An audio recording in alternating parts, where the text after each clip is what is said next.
Wheeler. All right, here we go.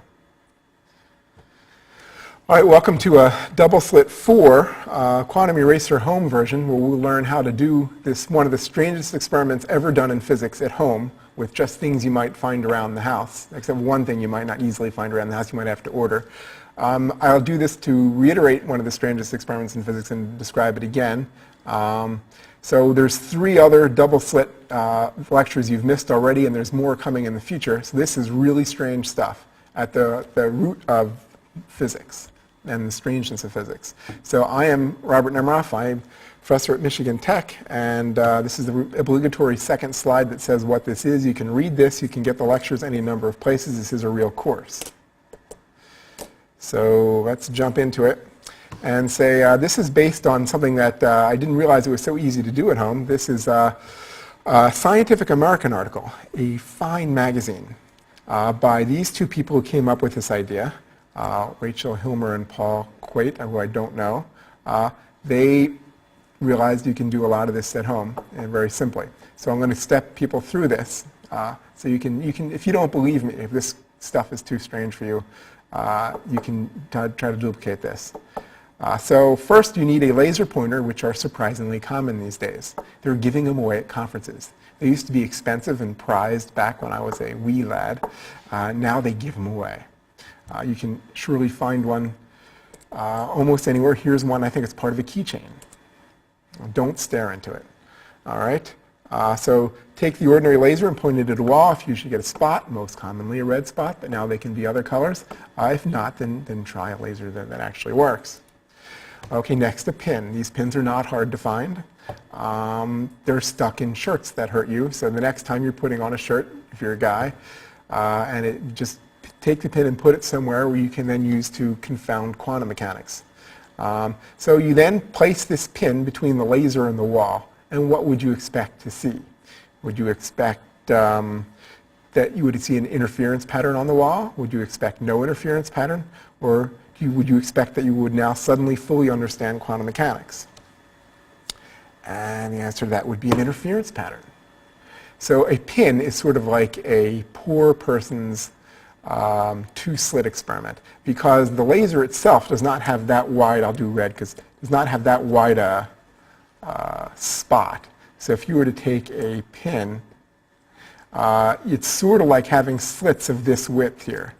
Technically the slit widths are infinite, but because the laser spot isn't that, you're not going to have lots of other bad integrals to do because you have to merge this part with this part and this part with this part. It's pretty close to a 2-slit experiment, and you can just do it right there on the wall with a pin. All right. Next, here's the harder part of things to find. You want to find a plastic sheet that polarizes light. You can find these on the internet. You might try eBay. You can try sunglasses, but you might find an old pair of polarizing sunglasses, and you'd have to break them. So borrow your friend's sunglasses if you have to do this, and then claim to have misplaced them later. But if you just do this with a plastic sheet, it's easier. You can just cut it with the scissors. So you cut the sheet and repaste it. So this sheet, let's say, polarizes light in one direction, say horizontally. So here's your sheet here. So light that comes in here, let's say, is all zigzaggy, but then it comes out in one direction. So now you want to cut the sheet in half and then reattach it so that here's your sheet. Now the pin is here, not drawn to scale. Here's the other sheet. So this sheet is creating polarized light like this, and this sheet is creating polarized light like that. Now, many people haven't seen the last lecture, so I'm going to pretend you haven't seen the last lecture, which would have given away a lot of this. So now you put the pin between those 2 sheets, and you shine your laser on it again, which I can now do in spectacular red, nice big. And before, you saw on the wall, you saw interference pattern fringes. So again, let's diagram this in blue, because I think I have more time this time than last time. So you have your laser here, you have your slit screen here, and you have your image screen there. Slit for slit screen. image for image screen, and the laser throws off light, and you effectively, in the previous version, for sure, before you deployed your polarizers, you would get an interference pattern, which I will show like this. Now you put on your polarizers, do you still get this one, or do you get something with two humps, essentially behind the slits, that is a no interference pattern? So I think I ask, so what do you see? Do you see an interference pattern? Do you see an illuminated pin? Or do you see Casper the Friendly Ghost? And drum roll, please. You see no interference pattern. So these polarizers wipe out the interference pattern. So the laser light's still going through. On the one side of the pin, it's polarized one way. On the other side of the pin, it's polarized the other. They don't interfere anymore. So when you look at the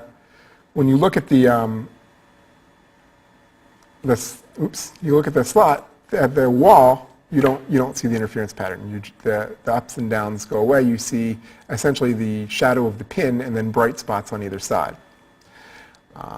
That's partly, but not more than partly, because you now have which-way information. You now know that theoretically, if you were to sit there with a polarizer, you could figure out which photons went on which side of the pin, and that will break the interference pattern. Which-way information breaks the interference pattern. Okay, said enough. Third polarizer. So you still had part of your sheet left, your large plastic sheet. You now take this sheet and you orient the whole sheet so that it, let's see, find another large, orient it vertically, hold the sheet between the slit screen and the image screen, making sure that all of the laser light hits it. Okay, so this is, okay, I put an intermediate step. Fooled myself almost. So now you have laser light here. You have your slit screen here. You have one side creating horizontal polarization, the other side creating vertical polarization. No, that's wrong. I just changed that. Sorry. They both, is there an eraser? There is not. Undo. Oh, yes, there is. So you now put the same one on both sides. So what do you see if you now have them all given the same polarization? What do you see on the slit screen? Do you see an interference pattern or just two humps? That didn't go right. Let's undo that. Just two humps. And the answer is illuminated pin. The neighbors are wondering what's going on. No interference pattern. No, wait. Third polarizer. Oh, okay. I think I described a different experiment. Okay, so let's back off. So these were then, I got it wrong.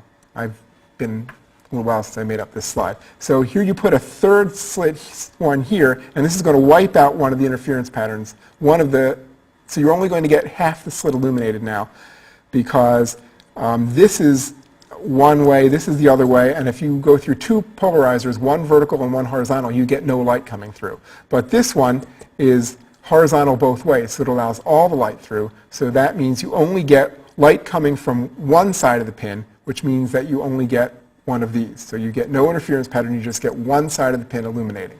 The other side of the pin does not illuminate. I apologize for the previous misstatements. So now you're going to take the third polarizer, and you're going to rotate it by 45 degrees. So again, here you have your laser, here you have your pin. On this side, you have a horizontal polarizer. On this side, you have a vertical polarizer. And now, let's put the pin in black. Hello. Let's make the laser light red. Okay, so now you have your slit screen here, and you have another polarization sheet here, again in blue, and it's going to rotate whatever it is by 45 degrees. Now you notice if you rotate this by 45 degrees, you get the same thing. You get this, and if you rotate this by 45 degrees, you get this. So what this is going to do, what this other polarizer is going to do, it's going to make the photons going on both sides of the pin have the same polarization. So now, over here, they had different polarizations. These were horizontal, and these were vertical. Past the next plastic sheet, they again have reconstructed. Now they are the same polarizations. They're now 45 degrees. So if this wasn't here, you had an interference pattern. But now that you put this one in, what happens? An interference pattern, no interference pattern, an unlimited pin, and the neighbors have called Ghostbusters at this point. You get an interference pattern. This is the home version of the quantum eraser. Previously, when you had one being horizontal, one being vertical, you had no interference pattern because you could tell which side of the pins they went.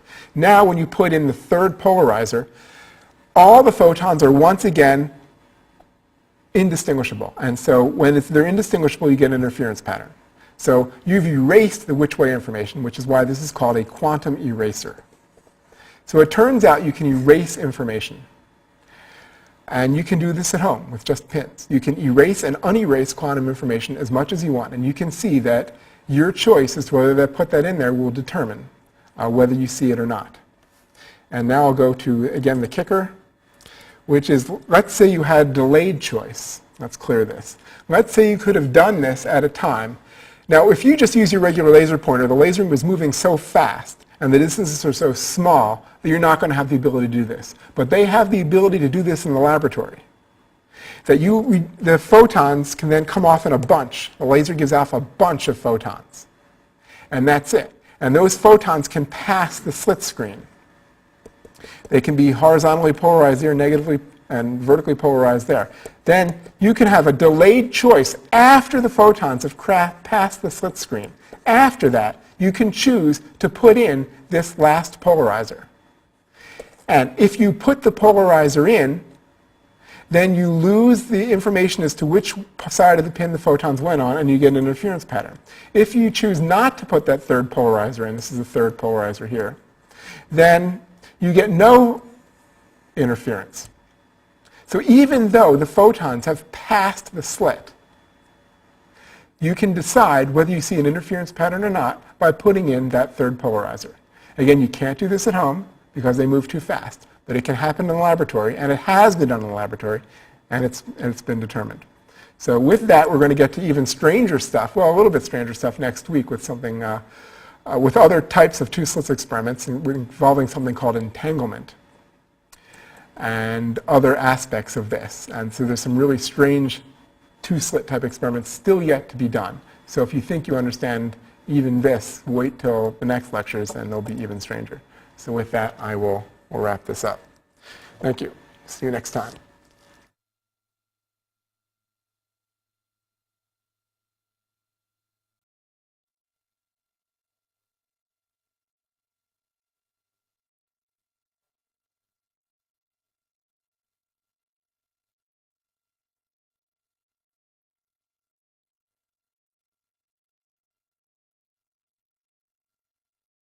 Wheeler. All right, here we go. All right, welcome to Double Slit 4 of physics and the strangeness of physics. So I am Robert Nemeroff. I'm professor at Michigan Tech, and this is the obligatory second slide that says what this is. You can read this. You can get the lectures any number of places. This is a real course. So let's jump into it and say this is based on something that I didn't realize it was so easy to do at home. This is a Scientific American article, a quantum eraser home version where we'll learn how to do this, one of the strangest experiments ever done in physics at home with just things you might find around the house, except one thing you might not easily find around the house, you might have to order. I'll do this to reiterate one of the strangest experiments in physics and describe it again. So there's 3 other double slit lectures you've missed already, and there's more coming in the future. So this is really strange stuff. At the root, they're giving them away at conferences. They used to be expensive and prized back when I was a wee lad. Now they give them away. You can surely find one almost anywhere. Here's one. I think it's part of a keychain. Don't stare into it. All right? So take the ordinary laser and point it at a wall. If you should get a spot, most commonly a red spot, but now they can be other colors. If not, then try. Time magazine by these 2 people who came up with this idea. Rachel Hilmer and Paul Quate, who I don't know, they realized you can do a lot of this at home and very simply. So I'm going to step people through this So you can, if you don't believe me, if this stuff is too strange for you, you can try to duplicate this. So first you need a laser pointer, which are surprisingly common these days.